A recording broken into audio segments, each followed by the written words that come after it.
Hi friends, இப்போ நம்ம சிறகடிக்க ஆசை பார்க்க போகிற சிறகடிக்க ஆசையில் அங்கத்தான் இந்த பாடு படுத்துனேன், இங்கே வந்து ஏமா இப்படி படுத்துற அப்படிங்கிற மாதிரி இருக்குது நம்ம மீனாவோட ரியாக்ஷனு. நம்ம விஜயா இருக்குல்ல, வந்து உட்காந்தோடனே எல்லாருக்கும் போய் காஃபி போட்டு வா அப்படின்னு சொல்ல உடனே மீனா வந்துட்டு எதுவுமே பேசாமல் சரிங்க அத்தைன்னு சொல்லிட்டாங்க. நம்ம ஸ்ருதி என்ன பண்ணிட்டாங்க தெரியுங்களா, அத்தை இங்கே இருக்கிற பால்லாம் வீணாக போன பால், பழைய பால், கெட்டு போன பால், இதில் குடிச்சு உங்களுக்கு ஏதாவது வந்துருச்சுன்னா அப்படிங்கிற ஒரு கேள்வியை போட்டுவிட்டு அதுக்கப்புறம் இவளுக்கு 2 பேத்தையும் முதல்ல பிரிக்கணும்னு சொல்லிட்டு இவங்க 5 நிமிஷம் யோசிக்க ஆரம்பிச்சிட்டாங்க.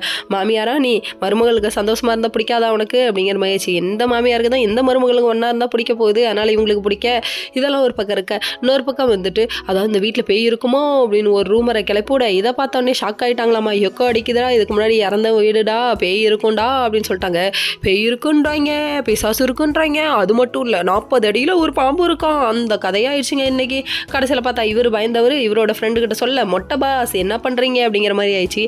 அவர் என்ன பண்ணிட்டாரு, திடீர்னு போயிட்டு பேய் விரட்டுறவங்களை கூட்டு வந்து உட்கார வைக்க, கருப்புக்குள்ளா போட்டு வந்திருக்க ஆண்டி யாரு அப்படின்னு சொல்லிட்டு பார்த்தா ஜீ மந்திரகாளி ஜூம் மந்திரகாளிங்கிறாங்க. அடப்பாவிகளா, எங்க இருந்துடா வருது இது, ஏதோ படத்துல பார்த்த மாதிரி இல்லை. இப்போ சந்திரமுகி படத்துல சலசலம்பாங்களே, சலசலன்னா எந்த மூவிடா சேர்க்கறது, இப்போ சலப்புல ஜங்குலாம் வந்துருச்சுடா அப்படிங்கிற மாதிரி ஆயிடுச்சு.